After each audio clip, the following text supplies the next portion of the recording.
Kamusta mga kalapatid, mga kapatid, mga kaburo ko to? So, happy, ano ba ngayon? Sunday, happy Sunday sa lahat at malamig na umaga. So, ngayon ay may bago tayong pisa, tapos meron tayong mga young bird na pausbong na, malalaki na sila. So, yan lang yung update natin. Tapos sa lahat naman yung mga first clutch is napagpares ko na ulit sila. Kumbaga, binalik ko na ulit sila para makapag-mate na ulit at makagawa sila ng mga bago nilang mga itlog. So, tara, let's go. Update tayo. Easy buddy. So, ginagawa ko talaga yan. Hindi ko sila dire-diretso na na yung kakatapos lang mag first clutch tapos second egg kagad. Hindi. Kasi, lalo kapag mga sila, tag dito, mga pandigma sa wallow price. So, kailangan talaga ng mga pahinga, lalo kapag wala tayong mga yaya. So ngayon kasi wala na tayong mga yaya, nilet go ko na yung mga ibang ibon natin, bawas patoka. So yun yung naging nangyari. May mga iniwan tayo na dugong maharlika, dugong bugaw, pero sila yung mga kumbaga pinapisa ko sila ng isa, pero at the same time is pinag-alaga ko rin sila ng mga mga top VIP natin. Ito ay bagong breeder dito, test bird natin. So, tingnan natin kung ano magiging resulta nito. Yan, kung keeper ba to or let go. So, ito naman yung kapares na. Itong ibon na to ay dugong maharlika na may pasok na ng Peter Pan. So, ganun, napaganda. So, yung nasa dugo na ito is puro winner line. So, tingnan natin kung winner line din ang kanyang kalalabasan na may kapares na bagong breeder dyan. Tingnan natin kung ano yung kakalabasan nila. Meron silang dalawang young bird. So, tingnan natin. Blue bar white flight yung kanilang nilabas. So, etong dalawang to is project natin. Tingnan natin kung ano yung magiging resulta ng anak nila. Siyempre, para malaman natin, papadala natin sa wallow price. So, yun. Full recovery sila. Yan. Tapos, same lang. Same pairing lang. Wala tayong pinagbiyak. So, tingnan natin. Ito pa. Aray, gaman. Yep. Ito yung natin. Dugong maharlika. Yan. Anak na nato ng mga natin. Ng mga winner line. Yep. So, tingnan natin for the first first breeding sa kanila, first babies. Tingnan natin kung ano yung magiging anak ng mga to. Yep. Alright. Yan, hindi pa kumakain. Hindi pa tayo napapakain kasi. Pero yeah, tutok sa mga breeder para hindi tayo malagasan. Easy. Ang kapares nga 267. Yep. Ito. Isa sa mga pinakamaamong ibon sa atin. Dugong bughaw. Alright. Yep. Ganda mga blue bar. Yan. So, syempre, tingnan natin kung maganda rin yung kanilang mga ilalabas na anak. Yep. Mga na yan, full recovery. Kaya, ready to breed na ulit sila. Sinalang ko na ulit. Yup. Punta sa kabila. Ito may mga young bird natin.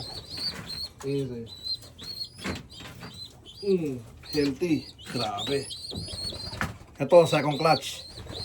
Second clutch na to kasi yung first clutch nila, yung egg ipinasa ko sa iba, tapos nangitlog sila, at ito na yung kanilang inilabas. Blue bar. Yup. So, yung first clutch na to isa lang, blue check. Ngayon naman, magkapatid blue bar. So, pang wallow price natin to mga tol. Ito yung yung tatay nanay.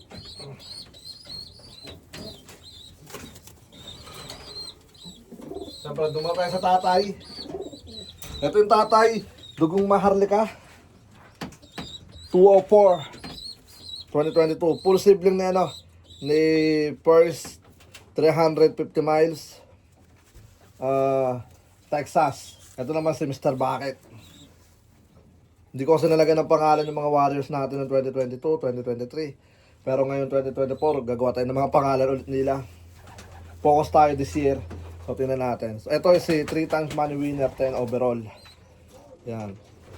Tapos yung kapares niya si first drop 361 miles, equal money, 8 seconds behind sa first place. Yan. So tingnan natin. Parehas winner yung magulang. So tingnan natin kung winner din yung magiging anak. Kasi di naman porket money winner na yung yung mga magulang is winner na din yung ilalabas. Siyempre, walang ganun. Nasa pa rin yan, performance, survival sa sa mga kalaban, sa predator. So, ang pinakamaganda lang, meron tayong 80% na pwede silang mag-money winner. 20% lang yung yung possible na madali sila ng kalaban or something man. Basta tutok lang para malaman natin in the future kung ano yung kanilang mga ilalabas. So ito si si Playmouth. Ito si Blue Bucket. Blue Bucket, tapos ito naman si Playmouth. So yung anak nila is lilipad sa Blue Bucket tapos sa Crooked. Yan, Crooked yung target natin. Crooked, tapos Crooked River, tapos Playmouth. Balik tayo doon kasi kung saan kumakana yung mga warriors nyo, doon lang kayo magpadala. Tapos may mga second clutch, third clutch nila, doon na lang yung mga sample area na bagong liliparan. But, make sure nyo na same course para di na kayo nalalayo sa panalo. Easy, buddy. Ito si si very consistent bird. Check ko nga pang ilang to, overall. Etong mga toys, walang mga walang mga video na ID. Kasi nga tayo, tag dito na busy at masyado tayong kasi 2022 lumipat pa tayo ng bahay. At the same time nanalo tayo. Tapos ayos, gawa ng loob, busy, nagkaroon ng problema, maraming problema. Sinubok tayo ng panahon pero naging matatag. Siyempre, always tag dito easy, ayaw magpahawak ko kasi di natin nahawakan to. So etong dalawang to bale ito yung tita nun kasi yung tatay nun is full sibling nito, so tita niya pala to. Yan, so tingnan natin kung maganda yung lalabas kasi yung tatay ng cock is full sibling nito. No. Wait.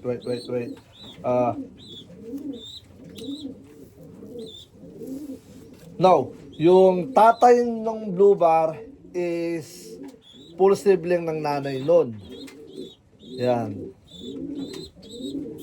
So, ito yung full sibling ni, ni 22. So, siya?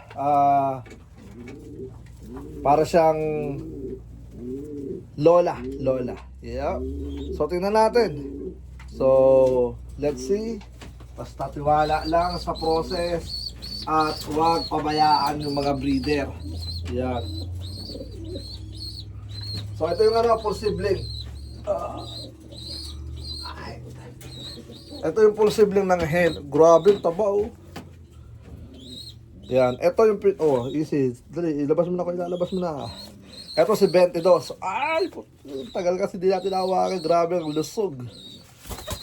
Easy, girl. Sorry kung ngayon ko lang kayo nahawakan, Yep. Ito ang pinaka-producer. Yan, pinaka-producer. Marami nilabas na winner. Kobe 22. Yan. Balik ko na nga kasi taba ng pet. Baka dito.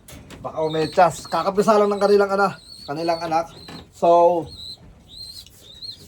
yung nakaraan na vlog ko na puro blue check, yun yung pinagsimulan. Yan. Kumbaga si Kobe yun, naglilimlim si Kobe, kakapisa lang kasi today kahapon. Ayaw kong kunin kasi sobrang lamig, baka sarap na ng limlim ng anak, bigla pang lamigin. Pero hindi naman siguro, but yeah. Ito naman, easy. Yung naglabas sa atin ng first place, 1800 speed. Grabe, napaka-solid. Ito ay 2013. So, wala akong nakuha dito ng young bird last year. Ginawa ko siyang yaya. 2 taon ko siyang ginawang yaya. But this year, kukuha na natin ng itlog. Tulad ngayon, ginawa ko na naman siyang yaya. Kasi nagkaroon sila ng itlog, walang laman. Pero naninitlog pa siya, so ibig sabihin, pwede pa siya. Yeah. So, tingnan natin yung next egg nila. Malapit na ito mangitlog.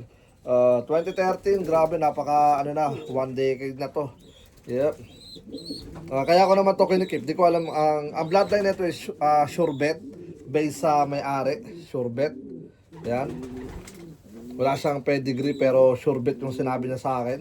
Pero kita naman sa mukha na kakaiba yung mukha nito ni Sexy Lady. Yep. So, nag-first place yung anak nito sa auction bird. 300 miles tapos sa final race, nakadali siya ng money winner sa auction bird. Pero doon ako nawalan ng gana sa sa pangulo namin. Dahil yung ibong ko na yon is nilagay ko sa auction bird, tapos kung sino makakabili nun is magkakaroon ng 40-60, 60-40, parang ganon. So 60% sa breeder, 40% sa handler, parang ganyan. So nag-money winner to. So ginawa ko, amin yung anak na ito, nag-money winner, first place ng ng 300 miles, tapos sa final races nag-money winner. Hindi ako nagparamdam sa Pangulo kasi gusto kong malaman kung gaano siya ka-solid sa mga player niya. So ngayon, yung naglaro sa atin noon, nakuha niya yung niya, yung parte niya, pero yung kalahati, sabi daw sa kanya ng Pangulo is ibibigay sa akin. But hindi nakarating sa atin. Hindi naman siya malaking pera, pero it's not about the money, it's about the trusted ng tao, di ba? So, hindi nagparamdam, so di ko nakuha yung pera. Hindi naman siya ganun kalaki, but sinadya ko talagang hindi magparamdam dahil para malaman ko yung gaano ba katibay yung pagiging loyal niya sa mga player niya. So yun, simula lang din ako sumali ng club. Alright, so tingnan natin this year. Sana makakuha tayo dito ng young bird. Alright. Nakapare siya kay Leeg. Etong si Leeg ay humakot ng maraming diploma dito sa club namin. I think meron siyang mga 5 diploma. Yan. Meron siyang ilang beses first, may second, third, tsaka fifth. Yan. Alright, so tingnan natin this year. At susubukan ko sa one low price yung anak na ito. Alright, so tingnan natin mga tol. Let's go. At siguro hanggang dito na lang muna yung video natin. Maraming salamat sa lahat ng mga patuloy na sumusuporta. Hanggang sa muli, ako nga po pala ulit si Brown G. Siyempre, huwag niyo kalimutan mag-iwan ng like, share at comment sa baba para mas lalo tayong umusbong. Alright, let's go!